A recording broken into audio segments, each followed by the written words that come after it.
ഒന്നും ഒന്നും ചേരുമ്പോൾ ഇമ്മണി വലിയ ഒന്ന്. വെളിച്ചത്തിൽ വെളിച്ചം കാണാൻ കഴിഞ്ഞൊരു മനുഷ്യൻ. എഴുത്തിൻ്റെ തമ്പുരാൻ തന്നെയാണ് ബേപ്പൂർ സുൽത്താനായ ശ്രീ വൈക്കം മുഹമ്മദ് ബഷീർ. അപ്പോൾ സുഗ്ര ചോദിക്കും, മക്ക കാണാമോ?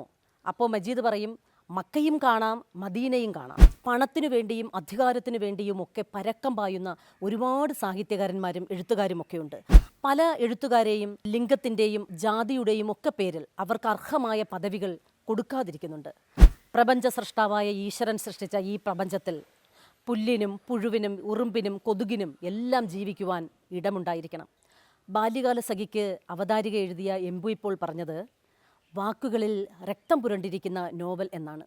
അപ്പം നമുക്കറിയാം, ഒത്തിരി നോവലുകൾ, പ്രണയ നോവലുകൾ നമ്മൾ കണ്ടിട്ടുണ്ട്. ആ നോവലുകളിലെല്ലാം നായകനും നായികയും തമ്മിൽ പ്രണയിക്കുന്നത് ഒത്തുചേരാൻ വേണ്ടിയിട്ടാണ്.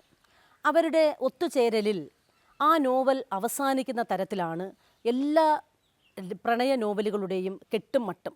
എന്നാൽ ബാല്യകാല സഖി അങ്ങനെയൊന്നുമല്ല. ബാല്യകാല സഖിയിലെ നായകനും നായികയും സുഹ്റയും മജീദും നമുക്കെല്ലാവർക്കും അറിവുള്ളതാണ്. അതുമാത്രവുമല്ല, നിഷ്കളങ്കമായ കുട്ടിക്കാലത്തിൻ്റെ വർണ്ണാഭ സുരഭിലമായ ദിവസങ്ങൾ. ഞാനീ പറഞ്ഞത് പലതും ബഷീറിൻ്റെ എഴുത്ത് തന്നെയാണ്. വർണ്ണ സുരഭിലമായ അത്തരം നിമിഷങ്ങൾ അല്ലെങ്കിൽ ബാല്യകാലത്തിൻ്റെ ആഹ്ലാദങ്ങൾ, ഇവയെല്ലാം നമുക്ക് അതുപോലെ കാണാൻ കഴിയുന്ന ഒരു നോവലാണ് ബാല്യകാല സഖി. തൊട്ടടുത്തുള്ള വീടുകളിലെ രണ്ട് കൂട്ടുകാരാണ് മജീദും സുഹ്റയും. ആദ്യകാലങ്ങളിൽ ഇവർ വളരെയധികം ശത്രുക്കളായിരുന്നു. ശത്രുക്കളെന്ന് പറയാൻ കാരണം, മജീദ് സുഹ്റയെ എപ്പോൾ കണ്ടാലും കളിയാക്കും, സുഹ്റ മജീദിനെ നഖം വച്ച് അള്ളിക്കീറും. ഇങ്ങനെ പരസ്പരം ശത്രുത ഉണ്ടാകുന്നതിനൊരു കാരണവും കൂടിയുണ്ട്. അവരുടെ തൊട്ടടുത്തൊരു മാവുണ്ടായിരുന്നു. ആ മാവിൽ നിന്ന് വീണ് കിടക്കുന്ന മാമ്പഴം സുഹ്റ എടുക്കാം എന്ന് തീരുമാനിച്ച് ചെല്ലുമ്പോഴേക്കും അത് മജീദ് കൈക്കലാക്കിയിരിക്കും.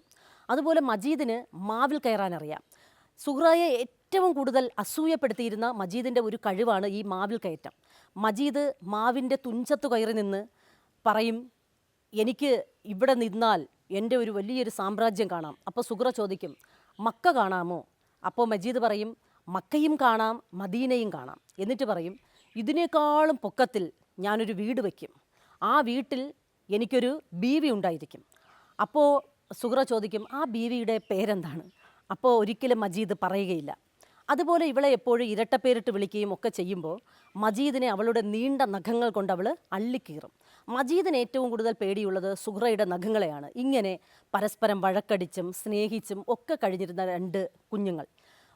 മജീദ് വളരെ സമ്പന്നമായ ജീവിത സാഹചര്യമുള്ളവരാണ്. സുഹ്റയാണെങ്കിൽ പാവപ്പെട്ട ഒരു അടയ്ക്കാക്കാരൻ്റെ മകളാണ്. അപ്രതീക്ഷിതമായി സുഹ്റയുടെ അച്ഛൻ മരിച്ചു പോകുമ്പോൾ അവളുടെ പഠിത്തം നിന്നു പോകുന്നു. വളരെ നന്നായി പഠിക്കുന്നവളായിരുന്നു. മജീദും സുഹ്റയും ഒരേ ക്ലാസ്സിലിരുന്ന് പഠിക്കുമ്പോൾ മജീദിന് കണക്കൊന്നും അറിയില്ല.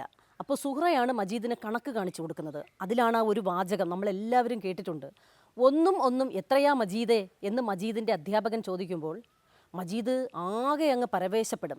ഒന്നും എത്രയാ എന്ന് ചോദിക്കുമ്പോൾ അവൻ ചിന്തിക്കുന്നത്, ഒരു ചെറിയ പുഴയും മറ്റൊരു ചെറിയ പുഴയും കൂടിച്ചേരുമ്പോൾ ഒരു വലിയ പുഴ. അതുപോലെ ഒന്നും ചേരുമ്പോൾ ഇമ്മണി വലിയ ഒന്ന്. ഇത് നമ്മുടെ മലയാളക്കരയിലെ സകലമാന മനുഷ്യരും ഓർത്തു വെക്കേണ്ടതാണ്. ബഷീറിൻ്റെ ഒന്നും ചേർന്നാൽ ഇമ്മണി വലിയ ഒന്ന് എന്ന് പറയുന്നത് നമ്മുടെ ഈ ലോകത്തെ സകലമാന ജീവിതത്തെയും ചേർന്നാണ്. എല്ലാ മതങ്ങളും ചേരുമ്പോൾ ഈ ലോകത്തിൻ്റെ മത ഐക്യത്തിൻ്റെ അല്ലെങ്കിൽ വസുദൈവ കുടുംബകം എന്ന സങ്കല്പത്തിൻ്റെ ആശയമാണ് നമുക്ക് ലഭിക്കുന്നത്. എല്ലാ ദൈവങ്ങളും ഒന്നാണ്, എല്ലാ സമുദ്രങ്ങളും ഒന്നാണ്, എല്ലാ ജീവിതങ്ങളും ഒന്നാണ്, മനുഷ്യ ആയുസ്സുകളുടെ ചലനം ഒന്നാണ്, മനുഷ്യൻ്റെ ജീവിതചര്യയൊന്നാണ്. ഇങ്ങനെ ഒന്നും ഇമ്മിണി വലിയ ഒന്ന് എന്ന ആ ഒരു വാചകത്തിന് പ്രപഞ്ചത്തോളം തലപ്പൊക്കം കിട്ടുന്നത് നമ്മൾ ആ ബാല്യകാല സഖിയിൽ നമ്മൾ കാണും. അത് കഴിഞ്ഞ് സുഹ്റയ്ക്ക് പഠിക്കാൻ കഴിയാതെ വരുമ്പോൾ മജീദാണ് അവൾക്ക് ബാക്കി വിഷയങ്ങളെല്ലാം പറഞ്ഞു കൊടുക്കുന്നത്. ഇവരുടെ ബാല്യകാലം കഴിഞ്ഞ് അവർ കൗമാരാവസ്ഥയിലേക്ക് കടക്കുമ്പോൾ അറിയാതെ അവരുടെ ഹൃദയത്തിൽ പ്രണയം മുട്ടിടുന്നു.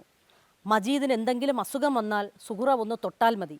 മജീദിൻ്റെ വീട്ടുമുറ്റത്ത് മനോഹരമായ പൂന്തോട്ടമൊരുക്കുക. അതുപോലെ സുഹ്റയ്ക്ക് വേണ്ടി മജീദിന് കിട്ടുന്ന പലഹാരങ്ങളെല്ലാം കൊണ്ടു കൊടുക്കുക. ഇങ്ങനെ അവർ തമ്മിലുള്ള ആ ഒരു സ്നേഹം ഇങ്ങനെ വളർന്ന് പന്തലിച്ച് വരുമ്പോഴാണ് മജീദ് പട്ടണത്തിലേക്ക് പഠിക്കാൻ പോകുന്നത്.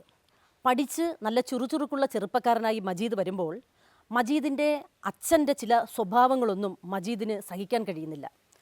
മജീദിൻ്റെ അച്ഛൻ വളരെയധികം പണക്കാരനായൊരു മനുഷ്യനാണ്. പക്ഷേ ആൾക്കാർക്ക് കൈയയച്ച് സഹായം ചെയ്യുകയോ അല്ലെങ്കിൽ ആർഭാടത്തിൽ പൈസ ചെലവഴിച്ചാൽ പോലും അത്യാപത്തിൽ കിടക്കുന്ന ഏതെങ്കിലും വ്യക്തിക്ക് എന്തെങ്കിലും കൊടുക്കുകയോ ഒന്നും ചെയ്യില്ല. പണ്ട് തന്നെ മജീദ് സുഹ്റയെ കൂടി പഠിപ്പിക്കണം എന്ന് പറഞ്ഞപ്പോൾ അച്ഛൻ നിരസിച്ചതിൻ്റെ ഒരു ദേഷ്യവും മജീദിൻ്റെ മനസ്സിലുണ്ട്. ആ അച്ഛനോടുള്ള കലഹം കാരണം മജീദിന് നാട് വിട്ടു പോകേണ്ടി വരുന്നു. അങ്ങനെ നാട് വിട്ടു പോകുന്ന മജീദ് പിന്നീട് ഒരുപാട് കഷ്ടപ്പാടുകളെല്ലാം സഹിച്ച് ഒരു കാല് പോലും നഷ്ടപ്പെട്ട് ഒരു ചായക്കടയിൽ പാത്രം കഴുകുന്നവനായി മാറുന്നു. സുഹ്റയാണെങ്കിൽ ഒരു ഇറച്ചി വെട്ടുകാരൻ്റെ ഭാര്യയായി മാറുന്നു. അവളുടെ ദാമ്പത്യ ജീവിതം അസ്വാരസ്യങ്ങൾ നിറഞ്ഞതാകുന്നു. അവൾക്ക് ആ ജീവിതവുമായി പൊരുത്തപ്പെടാൻ കഴിയാതെ അവളുടെ വീട്ടിലേക്ക് തിരിച്ചു വരുന്നു. മജീദിൻ്റെ അച്ഛൻ മരിക്കുന്നു. ആ കുടുംബത്തിന് ആരുമില്ലാതാകുമ്പോൾ ആ കുടുംബം പട്ടിണിയിലും പരിവട്ടത്തിലേക്കും കടന്നു പോകുന്നു. സുഹ്റ പണിയെടുത്ത് മജീദിൻ്റെ സഹോദരിമാരെയും കൂടി പോറ്റുന്ന നിലയിലേക്ക് എത്തുന്നു. പിന്നീടൊരിക്കൽ മജീദ് നാട്ടിലേക്ക് വരും. പക്ഷേ കാല് മുറിക്കുന്നതിന് മുൻപാണ് ആദ്യമായിട്ട് വരുമ്പോൾ തൻ്റെ കുടുംബത്തിലെ സാഹചര്യങ്ങളെല്ലാം കണ്ട് രക്ഷപ്പെട്ട് വന്ന് സുഹ്റയെ കല്യാണം കഴിക്കണം എന്ന് പറഞ്ഞ് വീണ്ടും മജീദ് പട്ടണത്തിലേക്ക് പോകുന്നു. പിന്നീടാണ് കാല് നഷ്ടപ്പെടുന്നത്. പക്ഷേ ആ കാല് നഷ്ടപ്പെടുന്ന മജീദ് തൻ്റെ ഇത്തരത്തിലുള്ള അവസ്ഥ തൻ്റെ പ്രിയ കൂട്ടുകാരി സുഹ്റ ഒരിക്കലും കാണരുത് എന്ന് ആഗ്രഹിക്കുകയും നാട്ടിലേക്ക് പോകാതിരിക്കുകയും ചെയ്യുന്നു. സുഹ്റയാകട്ടെ പിന്നീട് ആരും സംരക്ഷിക്കാനില്ലാതെ മജീദിൻ്റെ കുടുംബത്തിന് വേണ്ടി അധ്വാനിച്ച് അവസാനം ക്ഷയരോഗിയായി മരണപ്പെട്ടു പോവുകയാണ് ചെയ്യുന്നത്. ഈ ഒരു കൊച്ചു നോവൽ, പ്രണയഭംഗത്തിൻ്റെ നോവൽ, ഹൃദയത്തിൽ രക്തം പൊടിയുന്ന ദുഃഖം നിറഞ്ഞ ഈ നോവൽ, ഈ ബാല്യകാല സഖി ഇന്നും നമ്മുടെ ഈ നാട്ടിലെ സാഹിത്യ ലോകത്ത് നിറഞ്ഞു നിൽക്കുന്നത് സാധാരണക്കാരായ മനുഷ്യരുടെ വേദനകൾ പറയുന്നതിന് ബഷീറിനുള്ള പ്രാഗൽഭ്യം ഒന്നുകൊണ്ടാണ്. ഇതുകൊണ്ടാണ് ബഷീറിൻ്റെ നോവലുകൾ എല്ലായ്പ്പോഴും എല്ലാവരും വായിക്കുന്നത്. മുച്ചീട്ട് കളിക്കാരൻ്റെ മകൾ, സ്ഥലത്തെ പ്രധാന ദിവ്യൻ, അതുപോലെ ഭാർഗവി നിലയം, ഇങ്ങനെ ഏതേത് കൃതികൾ എടുത്തു നോക്കിയാലും ബഷീറിൻ്റെ എഴുത്ത് ശൈലി ഇവിടുത്തെ സാധാരണക്കാരുടെ ജീവിതത്തെക്കുറിച്ചാണ് പറഞ്ഞത്.